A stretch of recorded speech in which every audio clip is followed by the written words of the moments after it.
charla del A dar presidente. comienzo a la reunión de hoy con el tradicional saludo a las banderas. Jesús. Bueno, ahí aparece la bandera argentina, la bandera de la ciudad de Buenos Aires y la bandera Rotario. Perfecto. Bueno, vamos a darle la palabra al secretario honorario. Gracias, muy bien. Presente Muy bien, el informe. pedimos por favor que silencien los micrófonos. Muchas gracias. Muy bien. Señoras, Adelante. invitados especiales, amigos rotarios, muy buenos días. Preside esta reunión virtual del miércoles 16 de febrero de 2022, correspondiente al tercer año del segundo centenario de Rotary Club de Buenos Aires, el doctor Juan Llamazares. El orador de la fecha es nuestro consocio, el doctor Jorge Patané, a quien le damos una muy cordial bienvenida. Nos hablará sobre Jorge Luis Borges, el hombre y su obra. El próximo miércoles 23 de febrero ocupará la tribuna del club nuestro consocio, el doctor Julián de Diego, quien nos hablará sobre la inteligencia artificial y el futuro del empleo. Avisos parroquiales. La Fundación Arrhythmia Alliance Argentina invita a la misa que se ofrecerá por el doctor Eduardo Rousseau al cumplirse el 5º aniversario de su fallecimiento. Será celebrada por el presbítero Enrique Saguier Fonrouge el próximo sábado 19 de febrero a las 11 en la iglesia del Santísimo Redentor en Larrea y Beruti. El pasado 12 de febrero, el Rotary Club Centro Porteño donó al Hospital General de Agudos Dr. Enrique Tornú un ecógrafo portátil con sistema de ultrasonido y alta resolución y 3 camas ortopédicas. A la ceremonia asistieron por nuestro club los consocios Carlos Noyek, Miguel Ángel Galmes y quien les habla. Cabe recordar que el Rotary Club de Buenos Aires apoyó esta iniciativa y contribuyó a obtener los fondos para el financiamiento de la misma.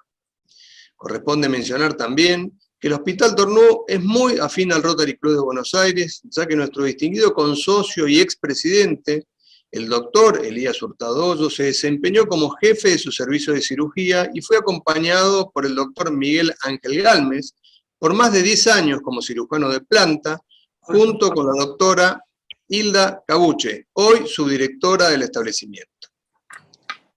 La Junta Directiva del Rotary Club de Buenos Aires expresa su profundo y sincero agradecimiento y felicitaciones al Rotary Club Centro Porteño por su proyecto Hospitales, que nació con el fin de trabajar en el área de interés de Rotary Internacional de prevención y tratamiento de enfermedades.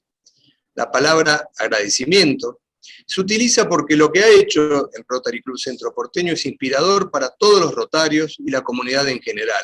Por otra parte, la palabra felicitaciones se menciona porque el Rotary Club Centro Porteño tuvo la valentía de involucrarse en un proyecto de servicio a la comunidad cuyos resultados generan un impacto mensurable y sostenible. Gracias a la difusión de este proyecto, el Rotary Club de Buenos Aires se pudo involucrar en la obtención de fondos para su financiación y así reafirmar que servir a los demás es la mejor manera de vivir, porque cambia no solo la vida de otras personas, sino también de los que contribuyen con la obra de servicio. Esa es la razón de existencia de los clubes rotarios. Rotary es mucho más que una membresía. Es una experiencia transformadora que permite a sus miembros trascender y brindar posibilidades reales y concretas de servir para cambiar vidas y así cumplir con el lema rotario del presente ejercicio. También, como se mencionó antes, quiero compartir con ustedes que el día lunes el presidente del capítulo médico, el doctor Sergio Huitis, me informó que dadas las condiciones actuales de la pandemia, como así también por la apertura de protocolos del Ministerio de Salud de la Nación, estamos en condiciones de retomar los almuerzos presenciales a partir del 2 de marzo del corriente año. Resulta necesario recordar la conveniencia de las 3 dosis de vacuna anti-COVID y las medidas de prevención, como ser higiene frecuente de manos, uso de barbijo y distancia social, hasta tanto las autoridades sanitarias competentes indiquen lo contrario. Hoy nos visitan el señor Jorge Fidotín, AGD 2021-2022, el EGD Ramón Manuel Sosa del Rotary Club de Sucuatiá, los señores Luis Antunes, Ismael Cristiano, del Rotary Club de Itajaí Norte, Brasil, la doctora Lila Chiapara, el doctor Carlos Casanova, la doctora Nadine Rangüez y el ingeniero Daniel Fontanini, invitados por el doctor Patané. A todos ustedes, muchas gracias por acompañarnos y sean muy bienvenidos al Rotary Club de Buenos Aires. Doctor Jorge Patané, querido amigo, te escuchamos. Adelante, por favor.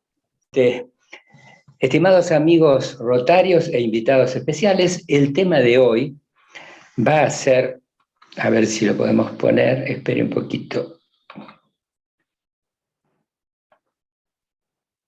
Jorge Luis Borges, ¿ustedes me escuchan bien? Sí. Bárbaro. Bueno, el tema de hoy, ahora ya sale fácil, el tema de hoy es datos sobre la vida y sobre la obra de Jorge Luis Borges. El nombre completo con que lo inscriben cuando nace es Jorge Francisco Isidoro Luis Borges Acevedo. Nace el 24 de agosto de 1899 y fallece en Ginebra el 14 del 6 de 1986. El título de este trabajo es El hombre, porque vamos a ver características de la vida de Borges, y luego lo que realmente nos interesa también es fundamentalmente lo que escribió y por qué escribió determinadas cosas. La biografía la vamos a tratar de hacer corta. Nace en Tucumán, a 2 o 3 cuadras del hotel donde nos reunimos todos los miércoles, en una casa que tenía patio y aljibe. El padre era Jorge Guillermo, abogado, daba clases de filosofía, daba clases de psicología, y tenía una frustración que era haber sido un gran escritor. No lo pudo lograr, pero vio la capacidad del hijo y lo ayudó a Jorge Luis Borges a llegar a la culminación de escritor que tuvo a lo largo de los años. Era, por un lado, anarquista, por otro lado, era agnóstico. La madre, Leonora Acevedo Suárez, era una mujer de aristocracia de sangre, cuyos antepasados iban hasta la conquista, pero del grupo de los aristócratas empobrecidos, no de los que tenían campos en esa época. Era una católica devota, y la infancia, al poco tiempo de nacer, lo llevan a la calle Serrano 2135, que hoy en día es Palermo, pero que en aquellos momentos eran los arrabales. De allí que Borges, muchos años después, escriba poesías y escriba cuentos relacionados con los arrabales, con el sur, etc. En el año 1905, es decir, a la edad de 5 años más o menos, le pusieron una institutriz inglesa, lo que le permitió a Borges ser perfectamente bilingüe y aprender las primeras nociones en su casa. El tema es que a los 9 años él llega a la escuela pública de los arrabales. Entonces, imaginémonos a un Borges en ese momento, seguramente muy bien vestido, tenía unos anteojos con unos cristales enormes, hablaba un perfecto castellano, sabía inglés, sabía de Milton, sabía de no sé cuántas cosas, y se encuentra con esos chicos que hablaban de fútbol y tenían una jerga distinta. Era el ejemplo perfecto del bullying. Y se lo hicieron. Le decían 4 ojos, lo empujaban, le sacaban los anteojos, le rompieron los cristales, y Borges aprendió a pasar desapercibido. Él trataba de ser invisible. Hasta que a los 14 años deja la escuela pública y viaja a Europa porque el padre se estaba quedando ciego. La ceguera venía de la abuela, había pasado al padre y le tocaba a él. Cuando llegan a Europa, se encuentran con la guerra, entonces empiezan primero en Lausanne y luego se establecen en Ginebra, y él va al Liceo Jean Calvin, que era el liceo que hizo Calvino en su época de la Reforma Protestante. Este liceo estaba exactamente igual, pero era en francés y enseñaban también en latín, con lo cual Borges tuvo que estar 3 meses con una institutriz practicando el francés y practicando el latín. Lo bueno del caso es que al llegar al liceo, Borges se encuentra con compañeros distintos, eran todos calvinistas, es decir, respetuosos de la inteligencia ajena, etc. Así que en ese aspecto Borges estaba más cómodo, pero indudablemente estaba desalojado de sus afectos, estaba lejos de todo. Cuando termina la Primera Guerra Mundial, en el año 19, los padres van a España, y allí en Madrid él conoce el movimiento ultraísta, se adscribe al mismo, y después lo va a traer a la Argentina. Vuelve en el año 21 a Buenos Aires, ahí conoce a Macedonio Fernández, que era llamado el poeta metafísico. Fue un gran influyente en la obra de Borges, y él no lo consideraba como un igual, sino como un maestro. Él escribe en el 23 Fervor de Buenos Aires, escribe después Luna de Enfrente e Inquisiciones, y él pertenece al Grupo Florida. El Grupo Florida era el grupo de escritores que se reunían en la Richmond y que estaban en competencia, o con pica, como diría uno, con el Grupo Boedo, que se reunía en el Japonés, allá en la zona de Boedo. Él se hace amigo de Bioy Casares y empieza a ir a frecuentar la casa de él. Bioy estaba casado con Silvina Ocampo, que era la hermana de Victoria Ocampo. Un poco gracias a ese contacto, Borges ya publica en la revista Sur. Pasan los años y cuando llega el año 38, es decir, Borges en ese momento tenía 38, 39 años, se muere el padre. Y la madre le dice, no te queda más remedio que ir a trabajar. Entonces, Francisco Luis Bernardes, tal vez ustedes se acuerden del que decía Ciudad sin Laura. Bueno, Francisco Luis le consigue un puesto de bibliotecario en la biblioteca Miguel Cané. Allí él se encuentra un bilingüe que conocía muchísimo de literatura, con la perfección del empleado público de la época. Trabajaban el mínimo posible, charlaban, tomaban café, hablaban de fútbol, hablaban de mujeres, y Borges de vuelta se siente aislado. Entonces se encuentra en el sótano de la biblioteca un lugar donde tiene un escritorio y ahí sigue leyendo y sigue escribiendo. En el año 46, por algunas cosas que había hecho en contra de Perón, algunos escritos, etc., a él lo que le dan es un ascenso, lo sacan de bibliotecario y lo nombran inspector de aves de corral en los mercados, con lo cual Borges renuncia. Y a partir de ahí él se abre más a la sociedad, porque no le queda más remedio que ganar plata en algún lado.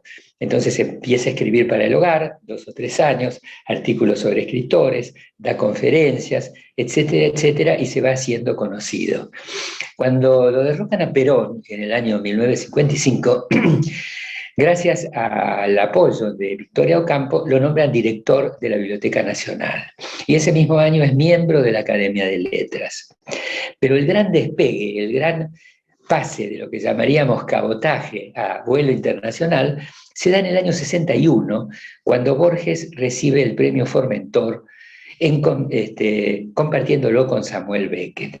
Ahí pasa a ser un personaje internacional, lo llaman, le empiezan a llamar de todos lados, la Fundación Tinker lo invita para dar 6 meses de clases, recordemos que él era bilingüe en Austin, en la Universidad de Texas, y así van pasando los años. En el año 67 tiene su primer matrimonio, ya grande, 68 años, con una novia de la infancia, que se llamaba Isabel Astete, que le propuso matrimonio, ella le dijo que no, se casó con otro señor, tuvo hijos, y en este momento estaba libre y se casa por iglesia con Borges. El año 75 es un año muy fatídico para Borges porque fallece la madre, como lo vamos a comentar después, y ya había aparecido María Kodama antes de que se casara con Isabel Astete. María Kodama había empezado como alumna, secretaria, después fue Lazarillo, y fue la que acompañó a Borges hasta los últimos días, cuando en el año 86 le diagnostican un cáncer de hígado y además tenía un enfisema pulmonar. En ese momento había 2 alternativas, morir en Ginebra o traerlo a la Argentina. Ella consideró que, dadas las condiciones de Borges y demás, y la política, etcétera, eso se iba a transformar en algo así como un show, y prefirió que se muriera en Ginebra. Lo que hay que aclarar es que Borges, por pedido expreso, pidió la extrema unción, que ahora se llama la unción de los enfermos. Y lo entierran en Ginebra, en el cementerio de Plainpalais. Lauros de Borges son interminables. Gran Premio de la SADE, miembro de la Academia de Letras, doctor honoris causa, primero de la Universidad de Cuyo, pero después de Columbia, de Michigan, Harvard, Oxford, la Sorbonne. El premio Formentor, como dijimos, lo nombran comandante de la Orden de las Letras y de las Artes del Gobierno de Francia, lo nombran caballero del Imperio Británico. En el año 80 recibe un premio muy importante, que es el Premio Cervantes de la Real Academia de España, que es el premio más importante de la literatura en español. En el 83, la Gran Cruz de Alfonso el Sabio, Alfonso X el Sabio, la Legión de Honor en Francia, y en el 84, en la Argentina, la Fundación Konex le da el premio Konex de Brillante. ¿Qué méritos le podemos asignar a Borges? Bueno, digamos que fue uno de los mejores escritores, no solo de la Argentina, sino considerado por los que saben uno de los grandes escritores del siglo XX. Fue un gran maestro de la metáfora, y la particularidad de Borges es que él hacía poesía y hacía cuentos. Él decía, todo lo que se puede explicar en un relato se puede hacer en un cuento corto, algo así como habláramos de una conferencia TED. Hacer una novela larga lo único que hace es agregarle cosas. Y podemos decir finalmente que enalteció las letras argentinas a nivel mundial, pues fue traducido a múltiples lenguas y todavía hoy se lo sigue estudiando y se lo sigue comentando. ¿Por qué hablo de Borges y el amor? ¿Por qué me introduzco en la vida privada de Borges? Porque es un tema importante. Ustedes vean en el Aleph lo que dice Borges. Dice, en una desesperación de ternura, me aproximé al retrato y le dije, Beatriz Elena Viterbo, Beatriz querida, Beatriz perdida para siempre, soy yo, soy Borges. Estamos viendo una persona absolutamente pasional y apasionada. ¿Y cómo fueron las mujeres de Borges? La primera, Émilie, su primer amor, se dio en el colegio secundario, eso es típico de cualquiera de nosotros, porque ahí era bilingüe. La prostituta es fundamental, por eso está subrayado. Borges, a determinada edad, no sé exactamente cuándo fue, habrá sido 16, 17 años, el padre decide hacerle perder la virginidad y hacerlo hombre, que era lo que se hacía en esa época. Entonces lo llevan al prostíbulo, lo llevan con una prostituta, y la experiencia de Borges fue terrible, espantosa. Y después Borges se entera, además, que esta era la prostituta preferida del padre. En lugar de considerarlo como un honor, lo consideró como una desgracia. Digamos que Borges seguramente tenía un complejo de Edipo muy importante y tal vez alguna cosa más.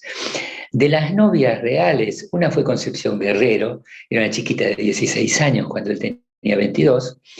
En el año 41-43, esta fue una novia importante, Cecilia Ingenieros, que era la hija del que escribió, de Ingenieros que escribió El hombre mediocre.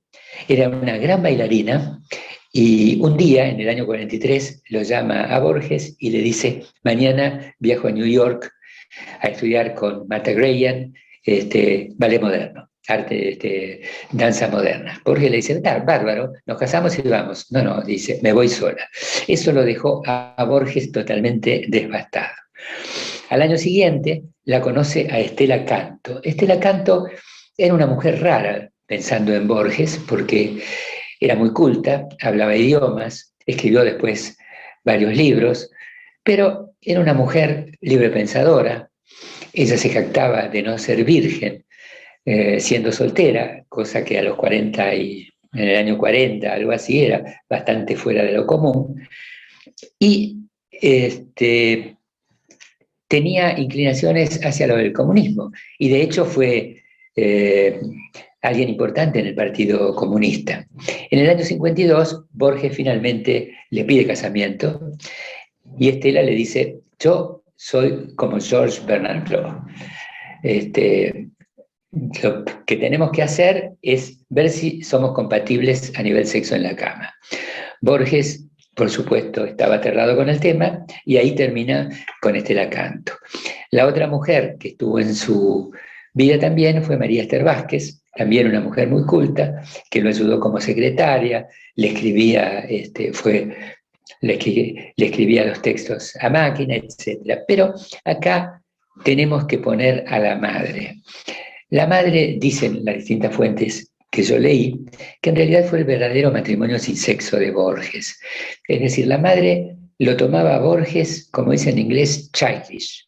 Borges era como un niño. Ella lo manejó todo el tiempo, le compraba la ropa, le decía lo que tenía que comer, Borges le contaba lo que hacía con cada una de las novias, etcétera, etcétera. Ella le leía en los años en que Borges fue quedando ciego. Después, cuando Borges quería escribir sobre el suburbio, sobre todas esas cosas, ella le explicaba cómo era un jardín, cómo estaban hechos el aljibe, el empedrado, etc. Y Borges realmente se casó 2 veces. Una con Isabel Astete en el 67-70, una mujer difícil, lo controlaba demasiado, y finalmente Borges se divorció. Y finalmente con María Kodama, que es una mujer que lo acompañó y que podríamos decir que ha sido el verdadero matrimonio de Borges, porque empezó siendo alumna, pero después lo ayudó, era la secretaria, era el lazarillo, era la persona que lo acompañaba, que seguramente lo consolaba y que lo acompañó hasta la muerte. Lo que hace Borges, antes de morirse, se casa por poder con ella en Paraguay y la deja como heredera. Algunos han criticado este acto, pero digamos que para Borges lo terrible era el olvido, y ella ha mantenido vivo hasta el día de hoy todo el legado de Borges y todos los escritos. Acá tenemos la foto, la Concepción, Conchita le decían, esta es Estela Canto, esta es Cecilia Ingenieros. Otras mujeres de Borges fueron Emma Rizzo Platero, Susana Bombal, Silvina Bullrich. Y Borges, en realidad, le ofreció matrimonio a muchas, pero le ofrecía una vida platónica, sin sexo y sin hijos, con lo cual fue rechazado sucesivas veces. Libros para leer sobre Borges como persona, hay 3. Uno de Estela Canto, Borges a contraluz, acá se ve a Estela y Borges, jóvenes andando probablemente por la costanera. El otro, María Esther Vázquez. Tanto Estela como María Esther son bastante críticas de Borges, fíjense el título, Esplendor y Derrota. Y finalmente un libro escrito por Martina Diz, que recogió todos los recuerdos de la madre de Borges y que se llama Memorias de Leonor Acevedo de Borges. Acá está la esposa primera, Isabel Astete, acá está María Kodama. Todas las mujeres de Borges eran más jóvenes que él. María Kodama lo conoce como alumna, después lo empieza a ayudar y termina siendo lazarillo y, en fin, es la mujer que lo acompaña hasta sus últimos días. Vamos a hablar 2 o 3 temas más, uno de política, Borges y el peronismo. Borges decía que él creía en el individualismo, él no creía en los fascismos ni de izquierda ni de derecha, y por algunas cosas que dijo de Perón, lo reubican de bibliotecario a inspector de aves de corral, con lo cual lo obligan a renunciar. 2 años después, en el 48, la madre y la hermana, Nora, estaban en la calle Florida, estaban en una manifestación en contra de Perón, las meten presas por disturbios y a la madre la mandan a su casa con un policía en la puerta durante 1 mes. Pero a la hermana, a Nora, ¿a dónde la mandan? A la cárcel. La mandan con las prostitutas, la mandan con las ladronas, las criminales, y evidentemente son cosas difíciles de olvidar. Y después, en el año 73, ¿qué le pasa a Borges?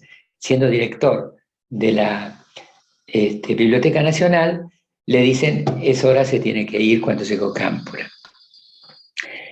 El último tema que todo el mundo habla es el premio Nobel. ¿Le tocaba o no le tocaba el premio Nobel a Borges? En realidad, el mecanismo es así. Se hacen nominaciones. Universidades, academias, literatos de importancia proponen candidatos para el premio Nobel de cada año. La academia se reúne, tiene un presidente, tiene un secretario, se hace la votación y gana uno o gana otro. Entonces a Borges lo nominan en el 56, en el 65, en el 62, 63, en el 66. ¿Y por qué no lo eligen? Es interesante lo que dice Anders Osterling, que fue el presidente de la Academia. Él dice, es demasiado exclusivo o artificial en su ingenioso arte en miniatura. Es una de las críticas que le hacía el grupo de David Viñas, que decían que era exclusivamente para escritores, ¿no es cierto? No era para la gente común. O sea que no se lo quieren dar porque dicen que es demasiado elitista. Después el otro tema, que ese es un tema más realista también, es Arthur Lundqvist. Era un poeta que lo tradujo a Borges al sueco y lo presentó en Suecia, y Borges una vez lee sus poemas y después los critica, se ríe de ellos. Este hombre, Arthur, se entera de esos comentarios y dicen que tenía una memoria eterna. Y como fuera el secretario de la Academia, puede haber ayudado a que no se lo dieran nunca. Y finalmente, en el año 76, la Universidad de Chile, que estaba intervenida, le ofrece un doctorado honoris causa. Él tiene que ir a verlo a Pinochet, lo llaman por teléfono de la Academia y le dicen, mire, está por salir su nombramiento de Nobel. Y Borges le dice, hay dos cosas que yo en la vida nunca hice. Por un lado, nunca,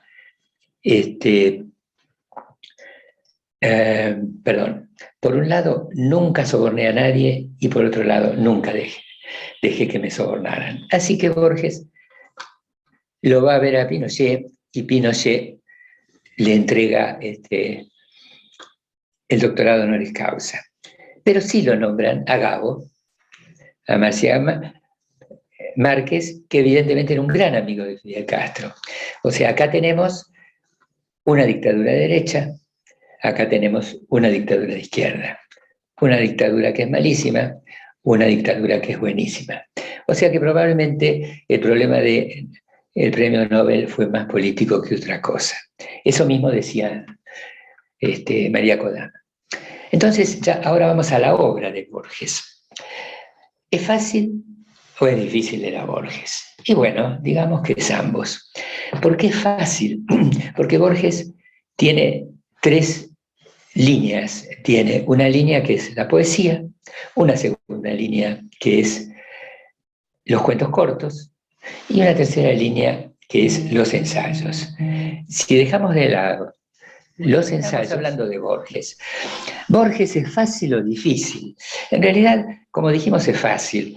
Los libros de poemas de Borges son poemas cortos de una carilla, 2 carillas, 3 carillas a lo máximo. Los cuentos, Borges hace un libro de 10 cuentos, cada cuento son 8 o 10 páginas. Ahora, en realidad, ¿qué es lo que hace Borges? Borges es un gran lector, profundiza un tema, y una vez que lo profundiza, él lo inventa. Acuérdense de cuando éramos chicos y nosotros leíamos a Salgari y de pronto uno decía, uy, yo me veo en la selva, o me veo en un lugar, o Julio Verne. Bueno, lo que hace Borges es introducirse en ese mundo, que son distintos mundos, porque son mundos filosóficos, son mundos de historia, son mundos de religiones, y a partir de ahí él crea y recrea toda una vida. A veces él se presenta como protagonista, y todo eso fue lo que vuelca a sus escritos. Él tiene una enorme erudición, en cada uno de los escritos cita fulano, mengano, sultano, etc. Y de pronto aparecen tipos que son irreales.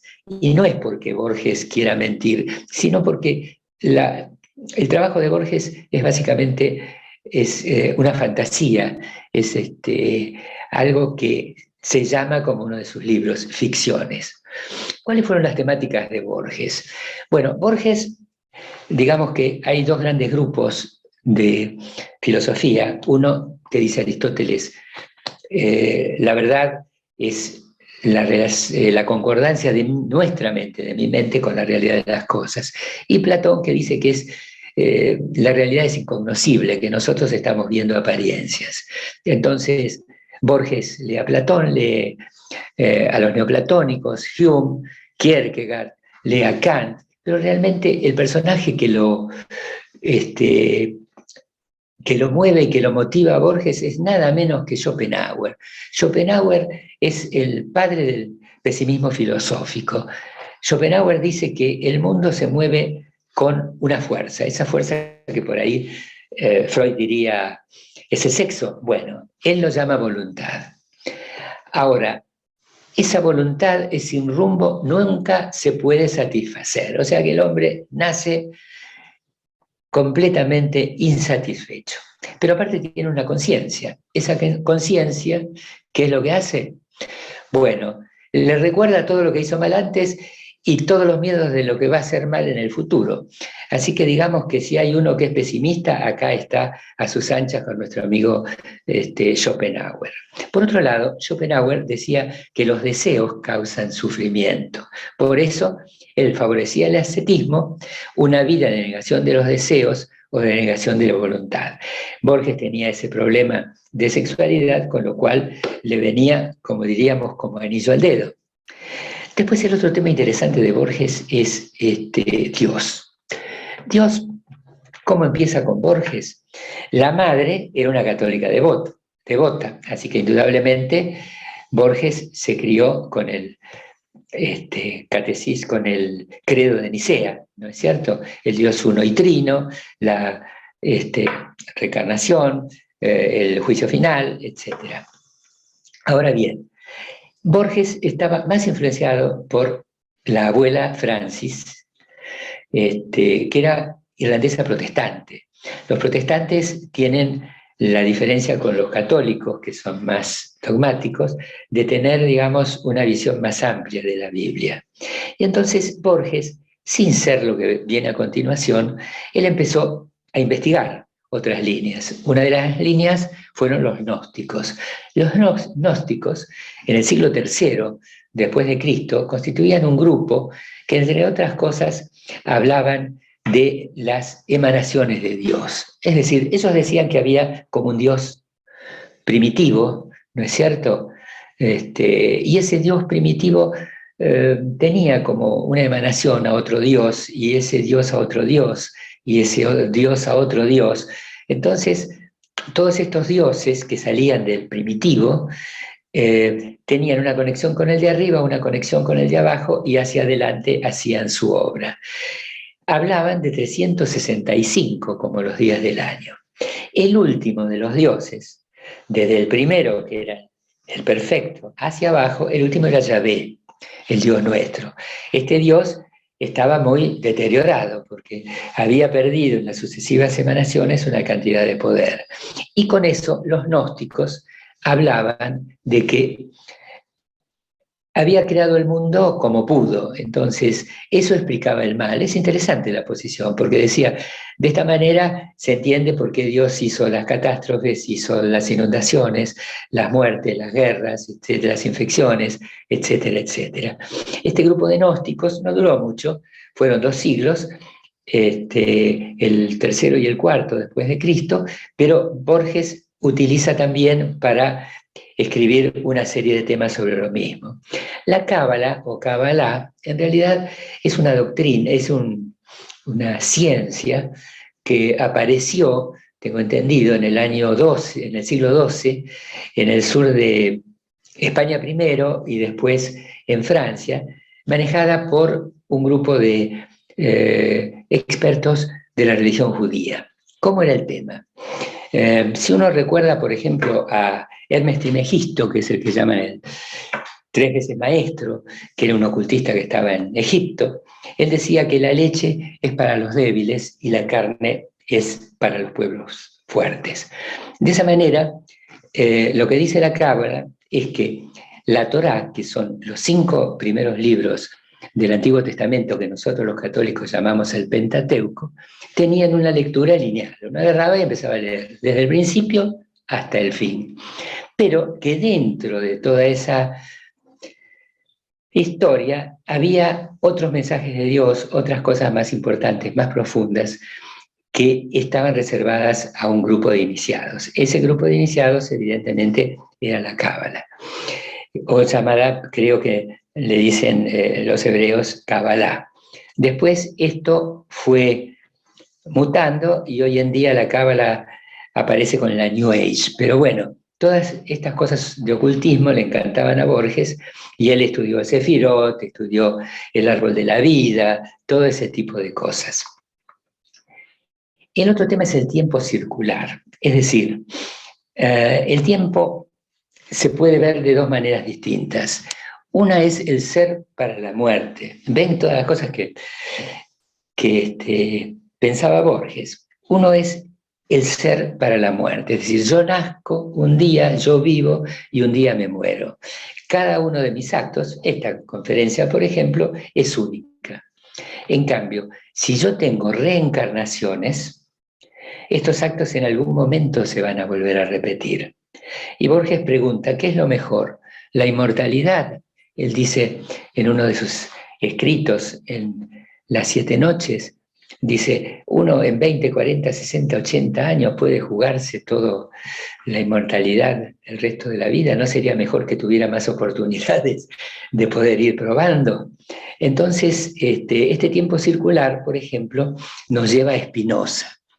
Spinoza era de padre judío, de Portugal, que se fueron a Ámsterdam, con mucha plata el padre, y el chico muy preparado, lo quería hacer un gran rabino. Pero resulta que era libre pensador, tan libre pensador que lo van tratando de tranquilizar y al final lo echan y le hacen la excomunión, que creo que se llama Jerem o Jerem, una cosa así. Bueno, lo maldicen, le dicen de todo. Cuando sale de ahí, lo quieren matar con un cuchillo. Consigue zafar y se va a vivir a Leiden. En Leiden, que es un lugar cercano a Ámsterdam, hay una universidad muy grande y él se dedica a pasar desapercibido. Pule cristales para anteojos y empieza a pensar y escribir. Después se publica y se vuelve famoso. Lo que dice Spinoza, en lugar del rabinato, el rabinato, los judíos y los católicos a continuación, y los cristianos a continuación, somos monoteístas. Él vuelve al concepto del panteísmo y dice, yo no me imagino un Dios que sea tan egocéntrico como para que haya que estar rezándole todo el tiempo, ni un Dios que siga castigador. Yo me imagino a Dios viéndolo en la puesta de sol de un lago con montañas, me imagino a Dios viéndolo en la sonrisa de un chico, me imagino a Dios viéndolo dentro de mí mismo en un estado de introspección. Y entonces, de ahí tenemos los distintos conceptos de universo que también aplica Borges, porque Spinoza dice, cuando nos desintegramos nos volvemos a integrar. Habla en una especie de tiempo circular. El samsara, ustedes seguramente ubican a los budistas, dicen básicamente que uno tiene una vida que se llama dharma. Esa vida puede hacer que el individuo mejore o que el individuo empeore, puede ser que el individuo aprenda o que el individuo desaprenda, y cuando se muere, la parte material se desintegra, pero el espíritu se reintegra en otro cuerpo. Es la reencarnación. Ese espíritu que se reintegra es el karma, es decir, es, digamos, los recuerdos que tiene esa persona que ha ido mejorando o empeorando. Si va mejorando sucesivamente, llega un momento en que va a llegar al nirvana y eventualmente a integrarse con la unidad. Acá estamos hablando de vuelta de la reencarnación. Y en un poema que escribe Borges, el lamento de Heráclito, él dice, yo que tantos hombres he sido, o sea, no sabemos si es fantasía o es realidad, que él considera que es reencarnación de reencarnaciones. El laberinto de Borges, que siempre habla de lo mismo, representa alegóricamente al universo y apunta a la imposibilidad humana de comprenderlo. Borges nos habló también de los espejos. Tenía miedo a los espejos de su habitación, tenía un ropero con 3 espejos, y aparte tenía muy baja estima, no se quería mirar, no se quería ver. Le aterraba ver como 2 realidades, de un lado Borges, del otro lado el espejo que lo reflejaba al revés. Bueno, muy complicado. Borges también decía que los espejos y la cópula, la relación sexual, son abominables porque multiplican el número de los hombres. Recordemos que Schopenhauer decía que uno nacía para insatisfacción. Y también algo interesante que Borges repite muchas veces, que nosotros no somos una realidad, somos el sueño de alguien y podemos ser el sueño de un Dios. En un trabajo de él que se llama El ajedrez, él dice: Dios mueve al jugador y éste la pieza. ¿Qué Dios detrás de Dios la trama empieza? De polvo y tiempo y sueño y agonías. Entonces, el espejo, como lo podemos ver acá, va representando el sueño de un Dios, de otro Dios, etc. Bueno, ahora vamos a terminar esto con un poema y un cuento corto. ¿Cómo lo conocen a Borges? A Borges lo conocen por el autor del Golem, a Borges lo conocen por el autor de la Aleph. Entonces vamos a hablar de los dos. En Praga existe desde muchos siglos atrás una comunidad judía muy importante. En esta comunidad, el barrio judío, el gueto judío, había una leyenda que decía que algunos rabinos habían hecho una figura de tierra y de arcilla en forma de hombre, y que mediante sortilegios, palabras, etcétera, le habían podido dar vida. Recordemos que en el Bereshit, cuando empieza el... ¿cómo se llama? Ahí no me sale ahora. En el Génesis, Dios hace del polvo, hace una figura y después... El primer libro de la Biblia. ¿Cómo? Es el primer libro de los 5 Claro, del Pentateuco. seguro, el principio. Entonces, lo que hace es le insufla un espíritu de vida. Entonces, parece que esta leyenda decía que efectivamente lo que había era unos rabinos y variaban las versiones. Uno decía que habían hecho autómata y que este autómata se había vuelto peligroso y que tenía en la frente una escritura que decía Emet. Entonces, cuando se duerme, Emet significa, creo que, verdad. Cuando se duerme le sacan la E y le queda Emet, que es muerte, y ahí, chao, desaparece el golem. Entonces, en el año 1915, un escritor, Gustav Meyrink, escribe Der Golem en alemán, que es la leyenda del rabino Leu de Praga, y que cuenta que este golem hacía desastres y todo lo demás.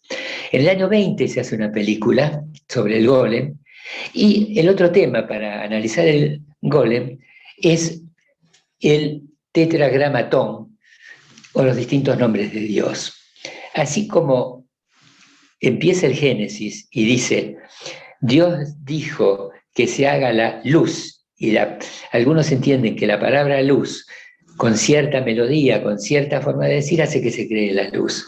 Bueno, con ese mismo criterio, si nosotros llegáramos a tener la posibilidad de conocer el nombre de Dios y pronunciar el nombre de Dios, podríamos hacer vida, podríamos crear cosas. Entonces, uno es el tetragramatón, que vendría a ser Yahvé, que son 4 letras en hebreo, que es Yud, Hei, Waw y Hei, si están bien pronunciadas, y que se puede pronunciar directamente, o esas letras en hebreo se pueden cambiar por números, y cuando hacemos las permutaciones nos dan 32.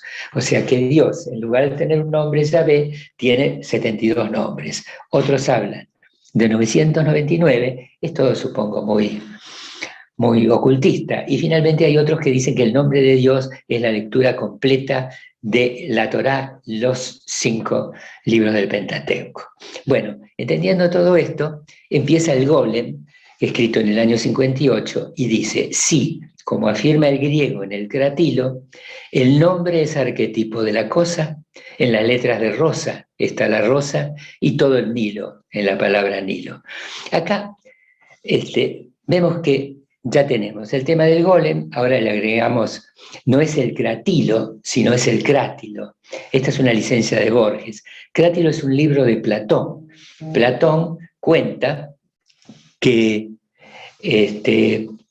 había un debate ante Sócrates de Hermógenes con Crátilo. Hermógenes decía que la palabra tiene sonidos que explican las esencias de las cosas.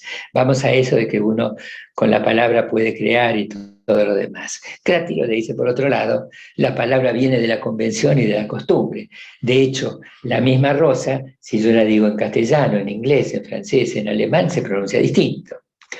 Entonces, lleva el cuento del Golem con otro personaje, que era otro rabino que se llamaba Judá León, y que dice, sediento de saber lo que Dios sabe, Judá León se dio a permutaciones de letras y a complejas variaciones, y al fin pronunció el nombre que es la clave, y sigue así, que entonces con eso iba a crear la vida. Pero es algo cómico este Golem. Dice, tal vez hubo un error en la grafía o en la articulación del sacro nombre. A pesar de tan alta hechicería, no aprendió a hablar el aprendiz de hombre. Y después sigue, y entonces el rabino, fíjense lo que decía, en la hora de angustia y de luz vaga, en su Golem los ojos detenía. ¿Quién nos dirá las cosas que sentía Dios al mirar a su rabino en Praga? Y este Dios, que dice acá en este poema, que se considera uno de los mejores de Borges, a uno lo recuerda más el Dios nuestro, el Dios cristiano, católico, ¿no es cierto? Y no todas estas cosas raras de las emanaciones. Bueno, el Aleph. El Aleph, y con esto terminamos, para alegría de algunos, el Aleph es el cuento más conocido de Borges. ¿Qué es Aleph? Al principio, la humanidad empezó con dibujos y después, en la abstracción, aparecieron las letras. El primer dibujo fue un buey. Ese buey se llamó modificado Aleph en el alfabeto persa, que era la primera letra, y creo que también en el asirio. Y después, por esos intercambios de poblaciones, llegó al hebreo, y Aleph o Aleph es la primera letra del alfabeto hebreo. Lástima que no se las puedo mostrar, porque tiene forma de N, pero en realidad, si la miramos detenidamente y le aplicamos un concepto un poco ocultista, en la Cábala se dice que tiene una patita para arriba, tiene una patita para abajo y una raya en diagonal. Esta patita para arriba y para abajo, que se llaman Yud, creo, constituyen las aguas celestiales y constituyen las aguas terrenales. El concepto de que hay una verdad y hay una apariencia hacia abajo, o como decía Hermes Trismegisto, decía, lo de arriba es parecido a lo de abajo. Bueno, entonces en la Cábala dicen que las dos patitas están separadas, las aguas celestiales y las terrenales, por esta diagonal, pero que la Torá lo que hace es aproximarlas, es decir, la Torá aproxima al hombre a la divinidad. Después hay otro tema, que es la teoría de Cantor, que esto yo lo tuve que leer 10 veces para entenderlo, así que lo explico como puedo, y son temas matemáticos. Es la teoría de los conjuntos. Uno dice que una cantidad de cosas puede estar en número finito o en número infinito. Número finito, por ejemplo, yo agarro la mano y digo, tengo 5 dedos, 1, 2, 3, 4, 5, y se agotó. Pero yo puedo decir, bueno, hagamos un orden, los números naturales. Yo empiezo 1, 2, 3 y demás. Y no tiene límites, sigo poniendo números. Yo puedo decir al revés, o distinto, yo puedo decir, vamos a hacer alternos, 1, 3, 5, 7, vamos a hacer números primos.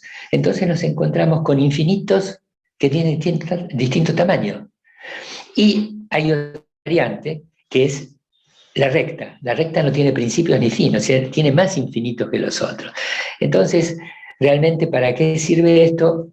Es porque dicen que son los fundamentos de la mecánica cuántica y de todas esas cosas que yo, como médico cirujano plástico, las dejaré para que les explique alguien que sepa un poco más que yo. Lo número cierto es que el cardinal más pequeño de los números infinitos, o sea, la cantidad más pequeña, él lo llama Aleph 0. Y a partir de Aleph 0 viene el Aleph 1, Aleph 2, etc. Entonces, acá terminamos con el cuento de Borges del Aleph. Primero tenemos la narración básica. Un personaje, un protagonista, que en algún momento nos vamos a enterar que es Borges, cuando dice esa parte que le contaba de Beatriz, mirando el retrato. Bueno, él estaba enamorado de una chica. Esta chica era Beatriz Viterbo. La chica, como todas las de Borges, no se quería casar con él, se casó con otro señor. Pero al mismo tiempo tenía una relación ilícita, digamos, con el primo que se llamaba Daneri. Esta mujer se muere y Borges después no puede olvidarla, pero siente despecho porque no lo aceptó, y entonces año tras año, como él dice, voy caminando y se cambian los carteles, va el día de la muerte a la casa de los Viterbo a saludarlos con cualquier pretexto. Entonces un día el primo, que era Daneri, ¿qué es lo que hace? Le dice, mira, estoy escribiendo un poema, ahí ya sabíamos que Borges era Borges, que va a ser de todo el universo. Y le empieza a leer el poema. Para Borges, el poema le parece trivial, no le parece que está bien escrito, y por supuesto se lo guarda, pero para colmo de males, Daneri le dice, yo te quiero pedir un favor, y Borges dice, Dios mío, me va a pedir que yo se lo prologue. No, dice, Borges, vos que conocés a fulanito, podrías hacer que me lo prologara fulanito, con lo cual hay una parte como simpática donde Borges se siente menospreciado. Bueno, de ahí se va, se olvida, y un día lo llama Daneri y le dice desesperado, están por demoler la casa. Bueno, dice, no, pero en la casa hay un Aleph. ¿Qué es un Aleph? Es un punto donde están todos los puntos. Entonces vení que te lo muestro. Va a la casa, llega a la casa y lo llevan a un sótano, se tiene que acostar. O sea, el Aleph no es una cosa maravillosa en el medio de una catedral o de una mezquita, no, estaba en el sótano de una casa medio derruida, en un escalón medio roto, qué sé yo, y Borges se sienta y no ve nada, se acuesta y no ve nada. Pero en un momento entra como en la iluminación del Buda, empieza a ver que se mueve ese círculo de 2 centímetros y empieza a ver la mirada de Dios.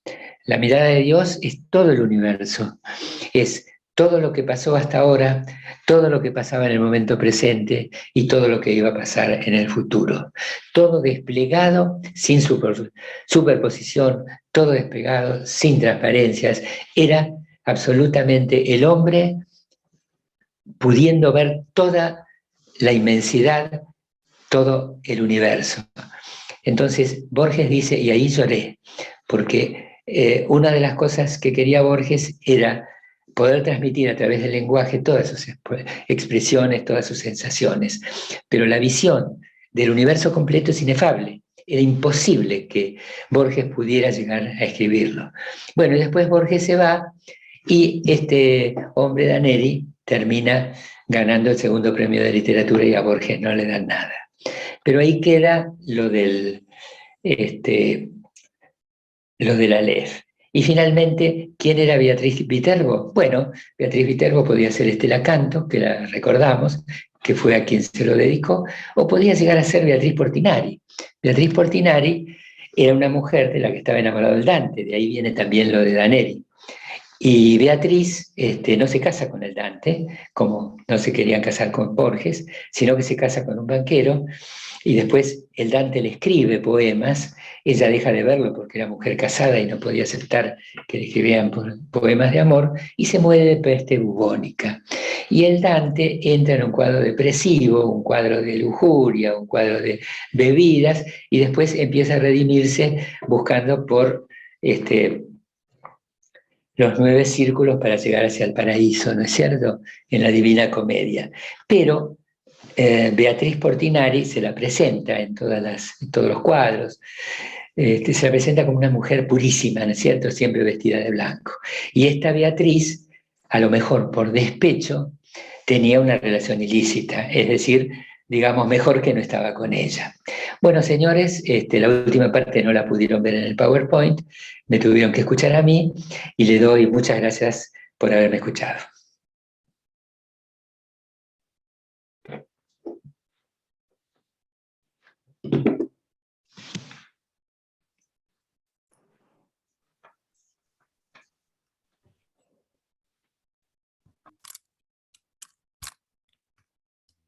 No, Juan.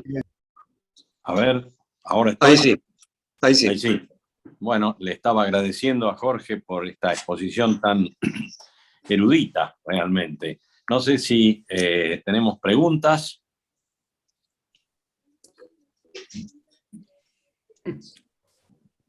Si no hay, ha tocado tantos temas. Muchas reflexiones.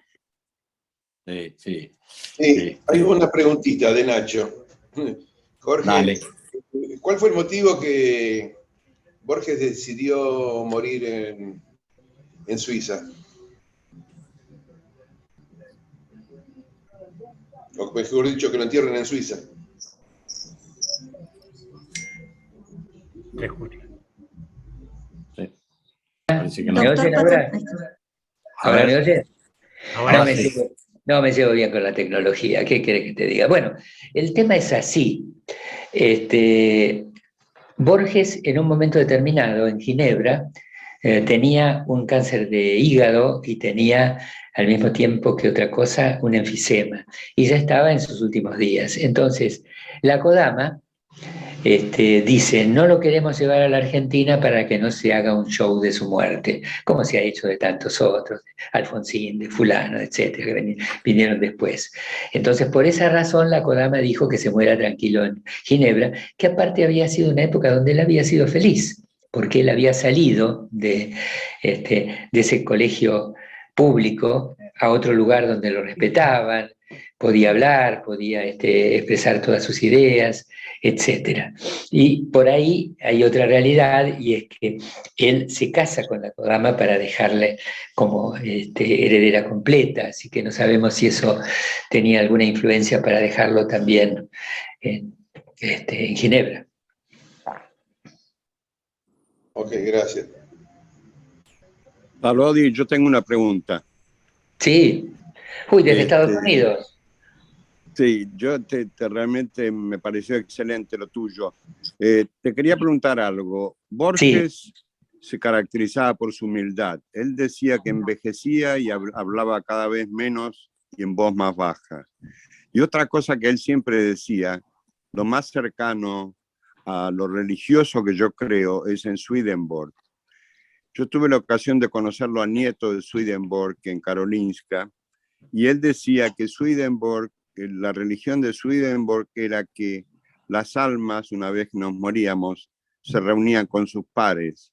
Entonces él iba a estar muy feliz reunido con todos los escritores literarios, y siempre insistía con Swedenborg. Cuando lo conocí al nieto, le pregunté, bueno, yo le dije, digo, mira, soy de la Argentina, y teníamos un escritor que hablaba de Swedenborg, y este hombre Swedenborg conocía todas las obras de Borges, y bueno, el tercer comentario fue en Oxford, que tuve una pasantía, y cuando sabían que era argentino, todos me decían que habían estado en las presentaciones de Borges sobre inglés antiguo, que hablaba literatura en inglés antiguo, con una erudición que todos los alumnos y todos los docentes de Oxford estaban fascinados.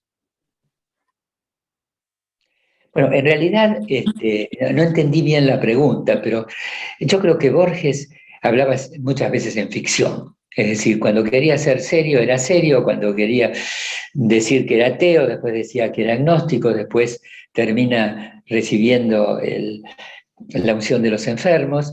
Él estaba una vez en Harvard y le preguntan, si usted no hubiera sido escritor, ¿qué hubiera hecho? Y yo hubiera sido buscador de petróleo, que de hecho lo estoy haciendo. Mentira, no buscaba nada. Él estaba como en su propia fantasía.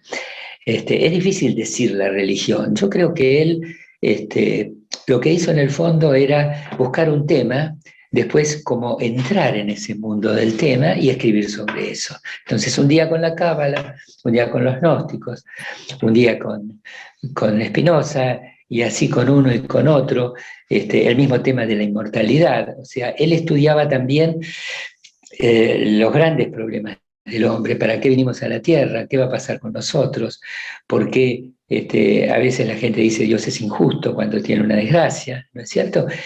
Y no sé lo que creía, de acuerdo a lo que leía, más o menos lo que salía, esa es lo que yo pienso, ¿no? Pero hay una cosa importante que que decían los ingleses, es que personajes como Chesterton y demás, gracias a la lectura de Borges, estaban como olvidados y volvieron a ser importantes. O sea, los ingleses estaban muy agradecidos a Borges. Y después, en su última época, se le ocurrió estudiar anglosajón antiguo, los vikingos.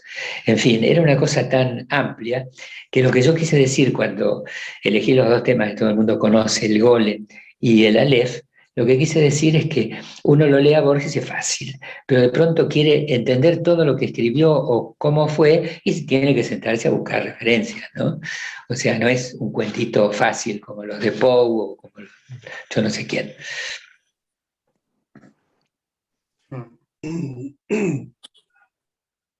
¿Preguntas?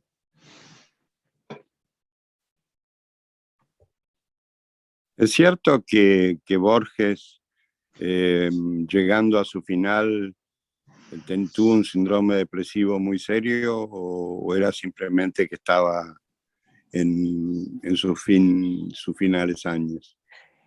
Sinceramente no tengo Porque la hay menor quien idea. dice que hay un psicólogo que yo conozco.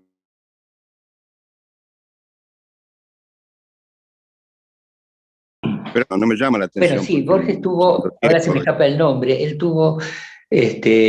se hizo psicoanálisis, pero no de viejo viejo, él se hizo psicoanálisis cuando era bastante joven por dos temas. Un tema era el problema de las mujeres, que era aparentemente un complejo de Edipo y podía tener algo más, ¿no? Y en segundo lugar, él era tartamudo y le costaba hablar en público. Y más era un tipo que, en fin, lo tenían como marginado, él mismo sentía que se marginaba. Cuando él de pronto se queda sin trabajo en la biblioteca y tiene que dar conferencias y todo, necesita largarse. Y bueno, ahí él estuvo con un psicoanalista que lo leí, pero ahora se me escapa el nombre, por estos dos temas, pero no sé si en la última etapa lo tuvo. Para mí, por lo que yo veo, él fue depresivo toda la vida, ¿no es cierto? Ahora, humilde es un tema, porque uno nunca sabe si una persona es humilde realmente o falta de humildad. Sí podemos decir una cosa, que es cuando, creo que lo va a visitar Vargas Llosa, o no me acuerdo quién, a su casa, y mira la biblioteca, no encuentra un solo libro de Borges. Y le pregunta cómo no tiene los libros de él, porque dice, cada uno cuando llega le muestro los libros que tengo. Él dice, no, porque mis libros no son merecedores de estar en compañía de todos estos grandes literatos de la humanidad. Así que en ese aspecto seguro que él era humilde. En otro aspecto, él, cuando este mismo hombre va a verlo, yo no recuerdo si era Vargas Llosa u otro, tiene goteras en la casa, lo critica, qué sé yo, Borges se enoja. Cuando Borges se casa con Astete, uno de los socios de nuestro club, era en esa época un miembro de la Embajada Argentina en Canadá y lo fue a buscar para dar una conferencia en Canadá. Eso me contó hace un tiempo. Y Borges era, todo le daba exactamente lo mismo, pero esta mujer Astete exigía esto, que le dieran esto, que le dieran la habitación, que esto, que lo llevaran, todo. Borges en ese aspecto sí era muy sencillo, ¿no? Así que a él no le importaban las cosas materiales. Pero, bueno, esa es mi idea. Una vez un hombre muy notable me dijo que la humildad era la peor de las soberbias. Me quedé pensando, ¿no? Porque Borges, yo creo que era humilde en su comportamiento, pero realmente sabía de su valor, ¿no? Pero por supuesto, si todo el mundo lo alababa, en algún momento había que creérselo. Nosotros tenemos un socio que tiene 102 años, que fue mi padrino, Fortunato Benaín, que alguna de sus sabias enseñanzas decía, si alguien te elogia, nunca lo critiques, nunca lo discutas, aceptalo directamente. Vieron que cuando a veces entra un socio nuevo y entonces dice, no, yo no me merezco lo que me dicen, no, él dice, si los otros te dicen que sos bueno, aceptalo, ¿no? Como diría Aristóteles, la verdad está fuera de uno y no está en uno. Sí, en el tema del Nobel, Borges al final un poco se reía de que no se lo daban, y si se lo dieran, y estaría encantado, dice Borges, o sea que es muy difícil.